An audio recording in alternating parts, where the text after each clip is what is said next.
Hola, ¿cómo están apreciados y queridos estudiantes de segundo año de la carrera físico-matemática?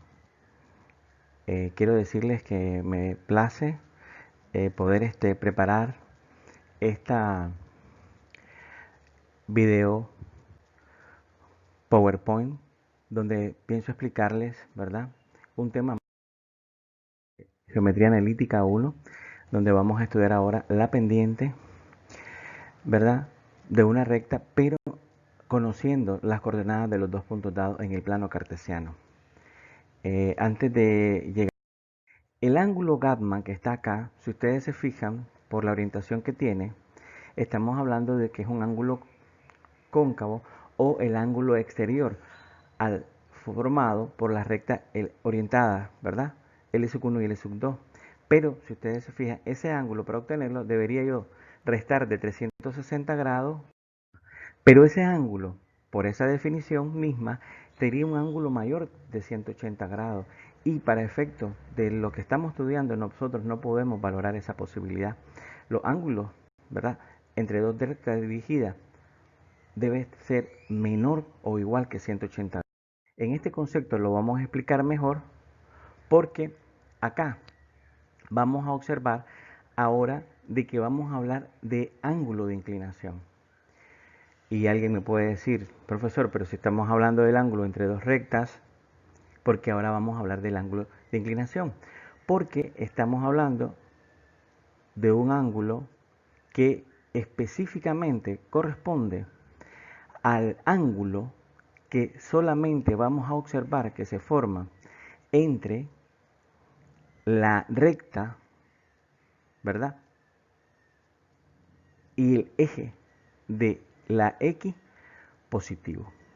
Es decir, vamos a hablar de una recta, ¿verdad?, que va a estar orientada hacia arriba, pero que el ángulo que vamos a considerar es el que se forma con la intersección de esta recta y el eje de las abscisas, pero orientándola, ¿verdad?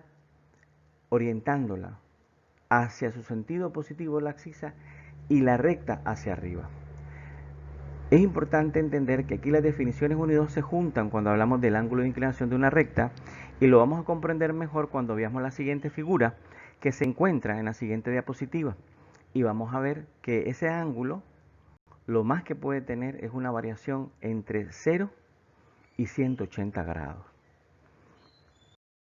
Efectivamente, antes de hablar de este concepto del coeficiente dependiente o coeficiente angular, es importante destacar lo anterior.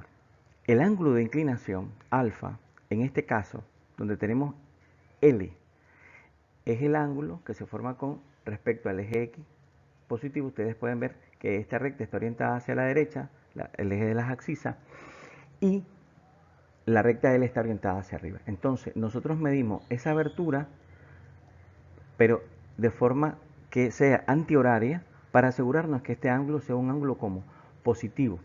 Entonces, este ángulo alfa, ¿verdad?, es el ángulo que se forma entre la recta y el eje X positivo. Y en el caso de L', que siempre está orientada hacia arriba, pero ahora la abertura es mayor, podemos apreciar que es alfa prima, pero en el primer caso es un ángulo agudo, pero en el otro caso es un ángulo que es mayor de 90 grados. Entonces debemos de entender de que la variación de este ángulo de inclinación debe de andar entre 0 y 180. Ahora venimos con el concepto de pendiente o coeficiente angular. Este es uno de los conceptos más importantes que podemos estudiar en geometría analítica, sobre todo en los primeros pasos de esta primera parte que tiene que ver con el estudio de la recta también. Porque si ustedes se fijan, empezamos a definirla como la tangente del ángulo de inclinación. En otras palabras, si yo tengo el ángulo de inclinación, basta que yo calcule la tangente y de esta manera conozco la pendiente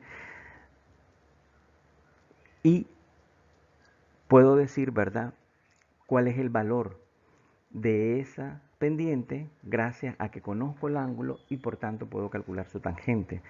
Por eso les decía que también se le conoce con el nombre de coeficiente angular por las aplicaciones que tiene esta en la ingeniería. Pero básicamente la definición nuestra va a ser que la pendiente que la vamos a identificar por la letra M, no es más que la tangente de ese ángulo de inclinación. Para efectos de encontrar una fórmula, vamos a explicarlo mejor en el siguiente teorema. Este teorema se conoce como la pendiente de una recta dado dos puntos, pero nosotros no vamos a hacer tanto énfasis en la ecuación de la recta, aunque analíticamente, si conocemos los dos puntos de una recta, podemos determinar su ecuación en el plano cartesiano. Pero aquí solo vamos a hacer énfasis a la pendiente. Entonces, aquí partimos de la siguiente. La condición que tenemos que tener son los dos puntos expresados en sus coordenadas en el plano, pero tienen que ser puntos como diferentes. Ya sabemos por geometría elemental que en esos dos puntos solo puede pasar una recta. Entonces, su pendiente, si ustedes se fijan, se calcula mediante un cociente. Pero ese cociente a su vez está formado por una diferencia en el numerador de las ordenadas y una diferencia en el denominador de las abscisas. Pero si ustedes se fijan, vamos a tomar en cuenta el orden. Eso va a depender de la orientación, ¿verdad? De la dirección de la recta. Si ustedes se fijan, tenemos una recta que pasa por los puntos P sub 2 y P sub 1. P sub 2 con coordenada X sub 2, Y sub 2, P sub 1 con coordenada X sub 1, Y sub 1. Pero si ustedes se fijan, vamos del P2 a P1. Entonces, para efectos nuestros, el punto final es P sub 1.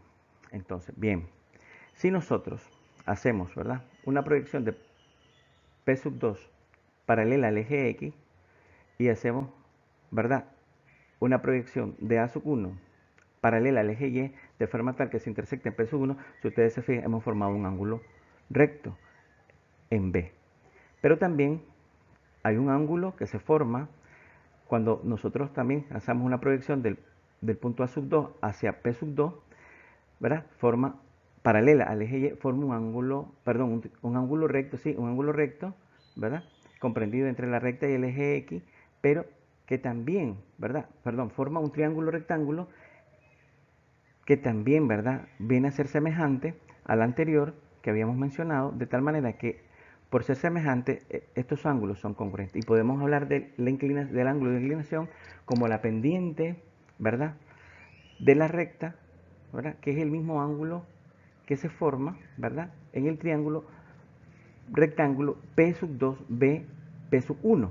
Y con este vamos a trabajar aprovechando las propiedades que hemos conocido de los triángulos rectángulos con respecto al conocimiento trigonométrico, y es que tenemos que el ángulo agudo que se forma ahí, ¿verdad?, con respecto al cateto y a la hipotenusa, lo podemos calcular perfectamente a través de la tangente. De tal manera, pues, que la tangente, que viene siendo la pendiente de ese ángulo de inclinación, es igual al cateto opuesto sobre el cateto adyacente. ¿Cómo se calcula la medida de los catetos en este caso? Como son segmentos verticales y horizontales, lo hacemos los verticales a través de la diferencia de las ordenadas y los horizontales a través de la diferencia de la abscisa, pero siguiendo la orientación del segmento.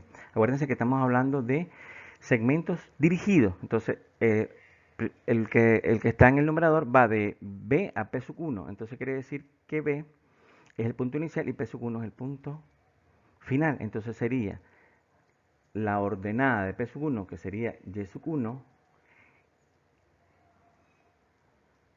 perdón, sí, la ordenada de P sub 1, que sería Y sub 1, menos la ordenada de B, que sería Y sub 2. De tal manera, pues, que la diferencia sería Y sub 1 menos Y sub 2. Y ahora vamos a la siguiente orientación. Estamos orientados de P sub 2 a B. Estamos hablando del segmento dirigido del denominador. Entonces aquí sería la diferencia de las abscisas del punto final, que sería X, que es B, ¿verdad?, X sub 1, y del punto inicial, que sería P sub 2, que corresponde a la X sub 1. De tal manera, pues, que teniendo esa situación así, vamos a la fórmula que está ya demostrada, que sería la pendiente de esa recta que pasa por los puntos P sub 1 y P sub 2. Es importante, ya para finalizar, que tomemos en cuenta la siguiente nota. Número 1. No está definida la pendiente en los casos de que las abscisas sean iguales. Nos referimos a rectas que son paralelas al eje Y, es decir, a rectas verticales. Otra cosa muy importante, no importa el orden en que se tomen, ¿verdad?, las coordenadas, pero sí debemos de mantener esa misma dirección. Es decir, si consideramos que el punto final es P sub 2, entonces iríamos, ¿verdad?, de P sub 2 a P sub 1. Y si consideramos que el punto final es P sub 1, iríamos de P sub 1 a P sub 2. para evitar, ¿verdad?, que cometamos, al cambiar el orden donde estamos trabajando las ordenadas de la abscisa, se haga una alteración en el signo de la pendiente. Bien, fue un placer haber con ustedes haber explicado este tema. Quiero decirles que en el material multimedia que voy a facilitar en el aula virtual, ustedes pueden perfectamente encontrar todo lo relacionado a la parte práctica de este tema. Fue un placer, mucho gusto y que Dios me lo bendiga. Muchas gracias.